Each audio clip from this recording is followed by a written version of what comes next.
Hi everyone, welcome to our channel. So ముందుగా మన ఛానల్ని ఎవరైనా సబ్స్క్రైబ్ చేసుకోకపోతే వెంటనే సబ్స్క్రైబ్ చేసుకోండి. ఆంధ్రప్రదేశ్లో రోజు రోజుకు ప్రచారాలు కానీ అటు రాజకీయాలు కానీ చాలా వేడెక్కిపోతున్నాయి. ఎవరికి తగ్గట్టు వాళ్ళు ప్రచారాలు చేసుకుంటూ దూసుకెళ్తున్నారు.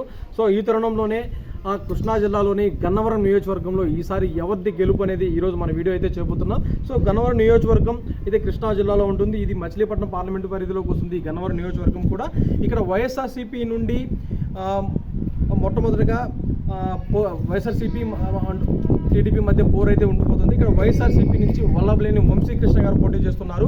అదేవిధంగా టీడీపీ నుండి యార్లగడ్డ వెంకట్రావు గారు పోటీ చేస్తున్నారు. సో వీరిద్దరి మధ్య బలబలాలు ఎలా ఉన్నాయి, ఇక్కడ నుంచి ఎవరు గెలవబోతున్నారు అనేది ఈరోజు మన వీడియోలో అయితే తెలుసుకుందాం. సో ముఖ్యంగా చూస్తే వంశీ గారికి అనుకూలంగా ఉన్న విషయానికి వస్తే ఈయన కమ్మ సామాజిక వర్గానికి చెందిన నేత. అదేవిధంగా ఈయన 2009లో విజయవాడ నుండి టీడీపీ ఎంపీగా పోటీ చేసి ఓడిపోయారు. దాని తర్వాత 2014లోను 2019లోను గన్నవరం నుంచి పోటీ చేసి ఈయన గెలుపొందడం జరిగింది టీడీపీ క్యాండిడేట్గా.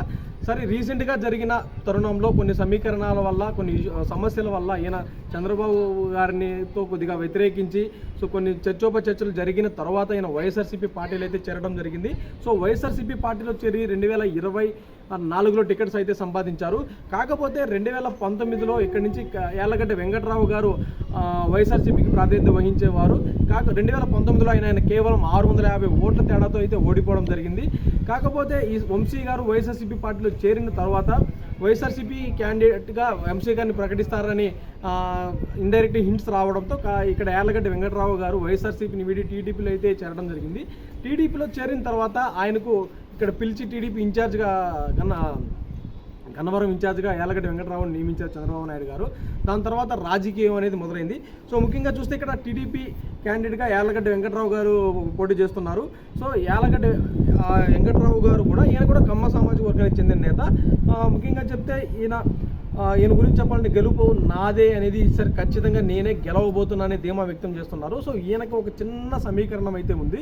ఎందుకంటే 2019లో గన్నవరం నుంచి కేవలం 650 ఓట్ల తేడాతో యార్లగడ్డ వెంకట్రావు అనే గారు ఓడిపోయారు. సో ఈసారి బీజేపీ, టీడీపీ, అదేవిధంగా జనసేన ఉమ్మడి కూటమిగా యార్లగడ్డ వెంకట్రావు గారు టీడీపీ నుంచి పోటీ చేస్తున్నారు. సో ఇంతకుముందు వైఎస్ఆర్సీపీ ఓట్లు అలానే ఉన్నాయి. సో టీడీపీ ఓట్లు యార్లగడ్డ వెంకట్రావు గారికి అలానే పడుతున్నాయి. ఈసారి బలం తోడైంది. So BJP, Janasena. సో ఖచ్చితంగా ఈసారి గన్నవరంలో టీడీపీ జెండా ఎగరేస్తానని యార్లగడ్డ వెంకట్రావు గారు చాలా ధీమా వ్యక్తం చేస్తున్నారు. సో ఇది మచిలీపట్నం పార్లమెంటు పరిధిలోకి వస్తుంది ఈ గన్నవరం నియోజకవర్గానికి. సో ఇక్కడ కుల సమీకరణాలు, ఈ విధంగా రాజకీయ సమీకరణాలు ఎలా ఉన్నాయి చూస్తే ముఖ్యంగా చెప్తుంటే ఈ గన్నవరంలో బాపులపాడు, గన్నవరం, విజయవాడ రూరల్, ఒంగటూరు, మొత్తంగా ఈ 4 మండలాలు ఈ గన్నవరంలోకి వస్తాయి.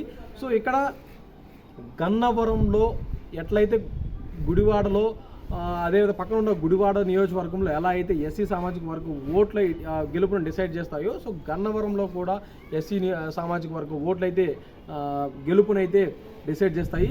మొత్తంగా ఇక్కడ ఎస్సీ సామాజిక వర్గానికి చెందిన ఓట్లు 76,000 ఓట్లు ఉండడం చాలా వరకు ఇది క్రూషియల్గా చెప్పవచ్చు. అదేవిధంగా ఎస్సీ సామాజిక వర్గం తరువాత అత్యధిక ఓట్లు కలిగి ఉన్న రాజకీయ ఒక కాపులు అనేది ఇక్కడ 60,000 ఓట్లు కలిగి ఉన్నారు ఇక్కడ కాపులు. సో మొత్తంగా చెప్తే ఇక్కడ కాపులు కూడా చాలా వరకు డిసైడింగ్ ఓటర్స్గా చెప్పవచ్చు. సో ఇక్కడ పవన్ కళ్యాణ్ గారు కానీ యార్లగడ్డ వెంకట్రావు గారు కానీ గట్టిగా ట్రై చేసి ప్రచారాలు చేశారంటే కాపు ఓట్లు కూడా చాలా వరకు టర్న్ చేయొచ్చు. సో ఇక్కడ బీసీ సంబంధించిన ఓట్లు 57,000 మాత్రమే ఉన్నాయి. సో ముఖ్యంగా చెప్పాలంటే ఇక్కడ కమ్మ సామాజిక వర్గం ఓట్లు కూడా 47,000 ఓట్లు ఉన్నాయి. సో ఈ 47,000 ఓట్లు తన బలం అనుకుంటున్నాడు మన వల్లభనేని వంశీ గారు. సో మొత్తంగా చూస్తే ఇక్కడ వల్లభనేని వంశీ గారికి అదేవిధంగా యార్లగడ్డ వెంకట్రావు గారికి ఇద్దరి మధ్య టఫ్ సిచ్యువేషన్ అయితే ఏర్పడుతుంది. కాకపోతే ఇక్కడ బీజేపీ, జనసేన, టీడీపీ ఉమ్మడి అభ్యర్థిగా యార్లగడ్డ వెంకట్రావు గారు రావడం, ఆయన కూడా బలమైన నేతగా ఇక్కడ గుర్తింపు పొందడం, అదేవిధంగా వైఎస్ఆర్సీపీలో టికెట్ ఇవ్వలేదు, అక్కడ వంశీ గారికి టికెట్ ఇస్తున్నారని ఈయన టీడీపీలో చేరి ఇక్కడ టికెట్ సంపాదించి ఇక్కడ ఉన్న టీడీపీ నేతలతో చాలా సఖ్యతగా భావంతో వెలుకొందడంతో ఈయన టీడీపీ ఓట్లు ఇక్కడ కూడా టీడీపీ నుంచి వైసీపీలో చేరిన అవకాశం అయితే చాలా వరకు లేదు. సో మొత్తంగా చూస్తే గన్నవరం నుండి వంశీ గారిని కూడా అంత తేలిగ్గా అంచనా వేసేదానికి లేదు. ఎందుకంటే 2014లోను 2019లోను ఇక్కడి నుంచి పోటీ చేశారు. అదేవిధంగా యార్లగడ్డ వెంకట్రావు గారు కూడా ఒకసారి కంటెస్ట్ చేసి ఓడిపోయే సింపతి కూడా వర్కౌట్ అయ్యే విధంగా ఉంది. మొత్తానికి చూస్తే ఇక్కడ నుంచి గన్నవరం నుంచి ఈసారి ఖచ్చితంగా మళ్ళీ టీడీపీ విజయ అవకాశం ఎక్కువగా ఉంది. ఇక్కడ యార్లగడ్డ వెంకట్రావు గారు ఖచ్చితంగా విజయం సాధిస్తారు. సో ఇటువంటి అప్డేట్స్ కోసం మన ఛానల్ని సబ్స్క్రైబ్ చేయండి. అదేవిధంగా మీ నియోజకవర్గంలో ఎవరైతే గెలవబోతున్నారో, అదేవిధంగా మీ ఊళ్ళో రాజకీయాలు ఎలా ఉన్నాయి కామెంట్ రూపంలో తెలియజేయండి.